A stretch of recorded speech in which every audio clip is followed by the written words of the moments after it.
All right, let me set the scene for you. I'm on stage at the House of Blues in Los Angeles for the US Air Guitar National Finals. And the dream is over. I've just finished 1/10 of a point behind Lieutenant Face Melter, who is the new US Air Guitar National Champion and will now be traveling to Finland to represent the United States in the Air Guitar World Championships. And not me. I'm thinking all is lost when the lieutenant comes up to me and he says, "Hey man, I reserved a spot at the Dark Horse competition." The Dark Horse competition is something that happens the night before in Finland at the Air Guitar World Championships, where 25 competitors compete to get the final last-minute spots in the Air Guitar World Championships. And he says, "I just won the country, so I don't need it. You can have my spot if you want it. All you need to do is get to Finland." So I go to work on Monday and I tell my boss, "Hey, I need the rest of the week off." And she says, "Okay." So I buy a ticket to Finland. The next day, I'm on a plane to Oulu, Finland. I compete in the Dark Horse. And then the day after that, I end up winning the Air Guitar World Championships.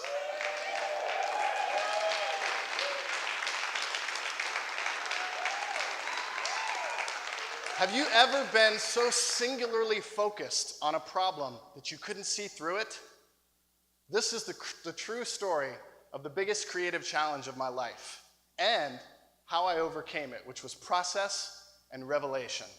I'll bet you had no idea that this much work, this much planning, this much strategy, creativity went into something as absurd as air guitar, but it does. And I'm about to show you. So this is what happened after I won. So I was on the HuffPost Live, which was amazing. I don't know how this happened, but I got an interview with the HuffPost Live. They wanted to talk to me. I was all over the news because the Associated Press was there, and also the Reuters was there. And so there's all of these like TV spots all over the world, from America to Bulgaria. And in Bulgaria, Melin, which is my air guitar name, didn't translate very well, so apparently I was Bastard. And it says, "Bastard is a virtuoso air guitar." I was also on ESPN, and Keith Olbermann made fun of me, which is kind of an honor. And he mispronounced my name, which most people do, and I called him out on Twitter, and he actually apologized, believe it or not. So, but the best thing that happened to me was on the BBC, and I'm gonna cross my fingers that this video works, and if it doesn't, I'll just explain it to you. If you had a real guitar in your hand, would the movements you were making make any sense on a guitar keyboard? Could you do that on a guitar itself? I think that you could do some of it on a guitar, but the whole point of playing air guitar is to do something that their guitar cannot actually do. So what we're doing is we're interpreting music, we're interpreting rock and roll in a way that's bigger than life, in a way that's freeing and more creative, and it just allows us to kind of channel the music and then express it any way that we can. If you just limit yourself to what a guitar can do, well, that's not really air guitar. Right. John, let me come back to you and talk about the kind of... This is the BBC. This is a Cambridge professor who did a study that shows that playing air guitar improves creativity. You see certain pianists, and there's great flourish as their hands come off the keyboards. Do you think that makes them better pianists because they are more engaged in the performance? It certainly can make a difference. I mean, we see, and others have seen, quite a difference between practice on the one hand and performance on another, whether it's imagined performance or something in front of a real audience. It moves you to a higher plane. I absolutely agree with what Eric was talking about with respect to the instrument, because one of the things that I think one tries to do in practice is to get beyond the limitations of an instrument. You want to capture the full potential of the instrument, but move beyond it, and that's part and parcel of being a creative musician. I've been telling people that for years. When he said that, it just about blew my mind. So now you're probably thinking, Eric, what is air guitar? So we'll do a brief history lesson for you. As you can see here, air guitar has been around since medieval times. This photo here clearly shows the first air guitar competition from a 12th century translation of the Bible. It was elevated to high art in Italy during the Baroque period, and no less an authority than Marcel Proust introduced air guitar to the intellectual set in 1891, although he would have been disqualified because he violated the cardinal rule of air by using a tennis racket as a substitute. which is exactly what I was doing when I was a kid. That's me and my cousins dressed like Kiss. Now, we'd never heard Kiss's music before, but I needed to perform. So we grabbed some tennis rackets and we put on a 45 of Glenn Campbell's Rhinestone Cowboy. And there we were, performing for our parents at my granny's house. So where are we today? Well, air guitar is pretty mainstream. The modern progenitor, Joe Cocker, right? At Woodstock, Joe Cocker basically invented modern air guitar. Bill and Ted, those time-traveling philosophers, they brought air guitar to the mainstream even more. And now air guitar is so mainstream that they even play it in Parliament to clear their heads during boring presentations. So, let's talk about competitive air guitar. Well, the Finns were way ahead of us on this one. They started the Air Guitar World Championships in 1996, and this is how it's judged. Round one is a 60-second edit of a song that you choose. This is the one that you work on all year, okay? You work this up and you're ready to go. This is your main focus. Round two, if you're lucky to make it, if your scores are high enough, is improvised. And this is a song selected by the organizer that you don't get to hear. You hear once before you get to go out on stage and perform it. America got involved in 2003, and we kind of changed everything.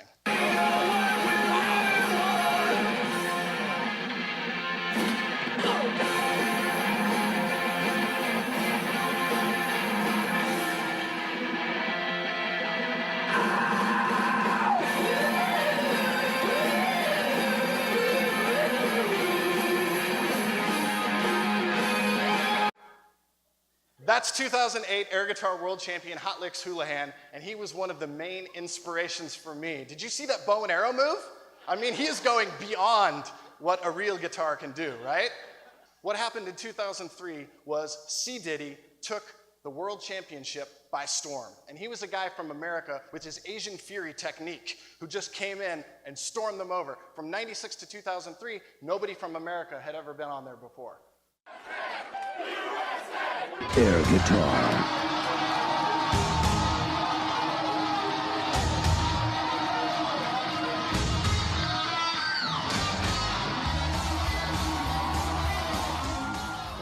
Air guitar. The air guitar. Air guitar. Air guitar. That's right, I said air guitar. That's one of the dumbest things I've ever seen.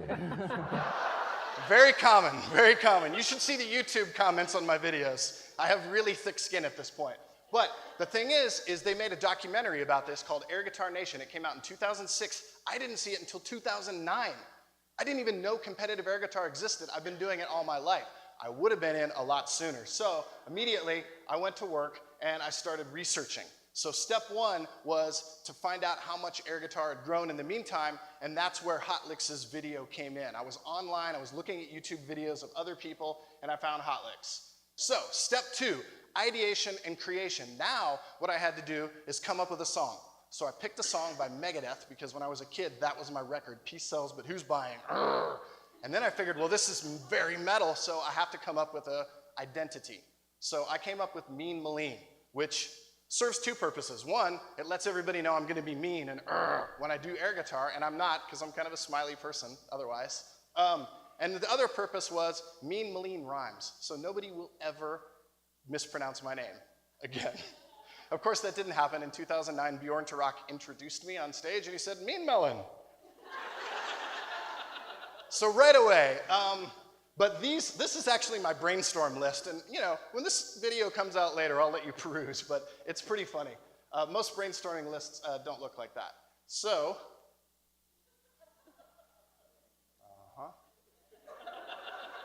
technical merit, stage presence, and airness. Those are the three things that we're judged on. Well, what is airness? I know what the other two things are. Airness is a little bit hard to define, and Justice Potter Stewart said of pornography, I know it when I see it. That's kind of the definition of airness as well. To me, it's the moment that air guitar transcends being just what you can do on a guitar and becomes a performance unto itself. But let me tell you, it's really hard to achieve airness when airness is indefinable. When you apply critical thinking to airness, it just doesn't seem to work. So that's subjective, that's the goal. My journey is as follows. In 2009, I won in Kansas City, I went to DC, and the Nationals crushed. But I put myself on the map. 2010, I went to Chicago, Milwaukee, Boulder, Denver, Las Vegas, Minneapolis, and I finally won in Las Vegas. I went to New York for the Nationals. I was learning about the second round. I was doing better at my improv. I was listening to what the judges were saying, all this research. I'm formatting all this stuff in my head. 2010, I go to, or 2011, I go to Chicago and I have my worst ever. I'm doing a costume change there, which is kind of like using video. It usually goes wrong. I pulled my pants up and revealed more pants, which I thought was really funny. It didn't work out so well for me, so I kind of learned gimmicks are not my thing. I need to stick to air guitar. In Denver, I did a little bit better, and I placed 5th overall. But the problem was really clear to me at that point. 4 years, 0 championships. 1 trading card, which is kind of cool, but 0 championships. So, what was I going to do? Well, the problem was staring me in the face. And it was really, really easy at one point, after 4 years, to understand that the music was my problem.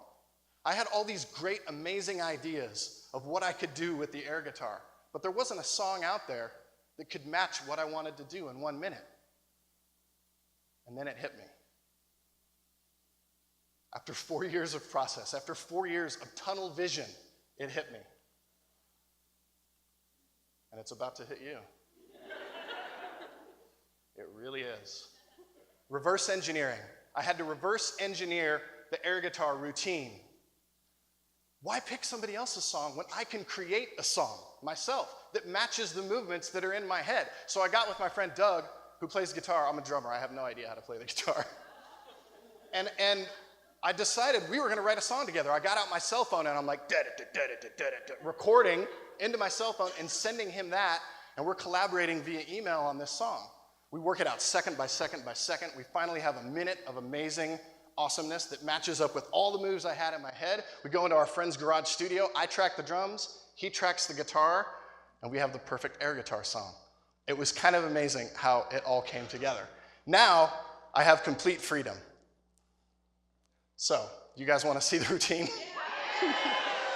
Hopefully this will work. At the bottom of the video is all of the things that I put into each thing. Each act. I've divided it up into 4 acts for you so you can see how much work went into it and what kind of creative process. The first movement, Act 1, is all about rhythm guitar. It's setup and it's space. So let's check that out.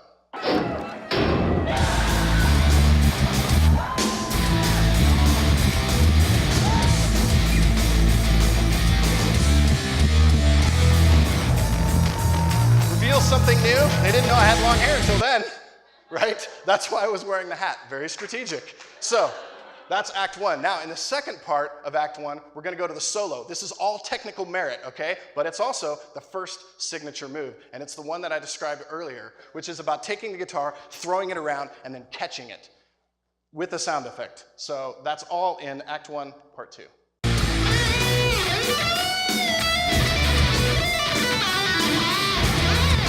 Here it comes.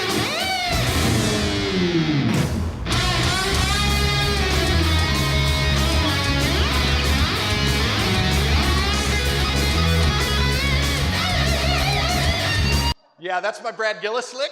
I saw Night Ranger at the State Fair and I was like, what? That guy is nuts. He's like shirtless, wearing a vest, and he's just like, I'm like, all right, I have to do that.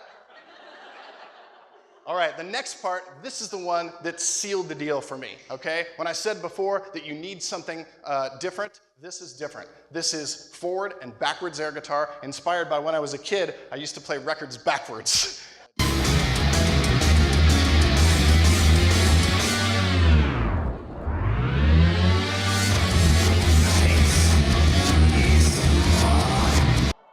Yeah, and everybody was kind of silent, and I'm like, uh-oh, I think something just happened.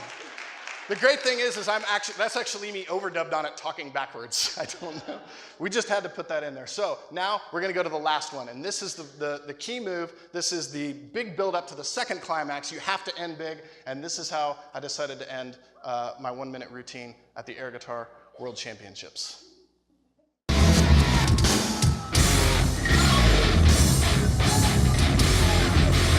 Oh, hello. So, also going halftime, we'll change it up. Here comes the rising lead parts. Climax number 2.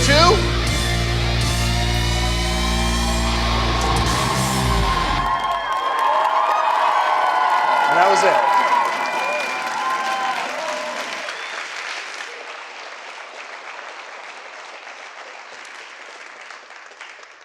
So what I'm trying to say is that we need to embrace creativity and we need to move beyond what we think is possible. Epiphanies happen when you move beyond traditional thinking. I had to remove the historical lens of what I thought air guitar was before I could achieve airness. On one hand, I had raw creative ideation.